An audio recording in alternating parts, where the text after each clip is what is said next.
It was about family for me staying over here on this side of town. Now I may have to, relocate up north. For the past 2 weeks, residents that once called Colonial Village home have been packing up their belongings and searching for a new place to live. This comes after city leaders began taking legal action against the complex after hundreds were found living in units that were under court order to be boarded up and vacant. ABC4's Jackie Gillis spoke to a couple who lived there for 8 years.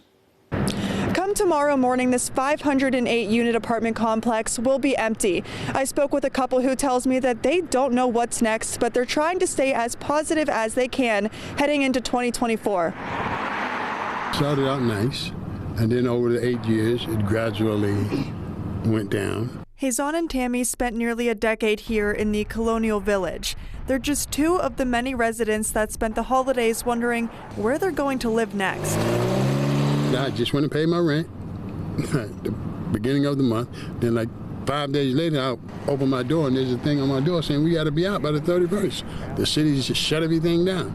The city declared the complex a public nuisance in 2021.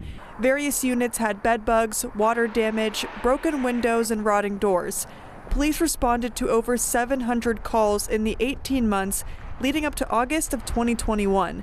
Despite all of this, getting a notice to vacate is something the couple didn't see coming. Like I said, fixed incomes, we wasn't trying to be moving and having to put stuff in storage and, going to a motel,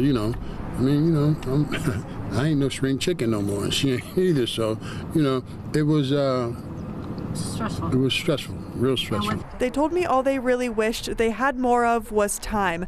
Time to process all of this and time to move out and find a new place. By the grace of God, I had somebody in my family that was able to help me out. It makes for a bad situation, but one thing for certain, two things for sure, God will always make a way.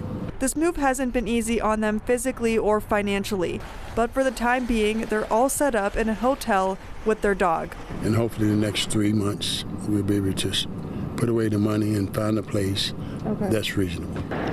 Colonial Village is now under the control of a receivership. Once this space is empty, work will begin to determine what can rehabilitate this space.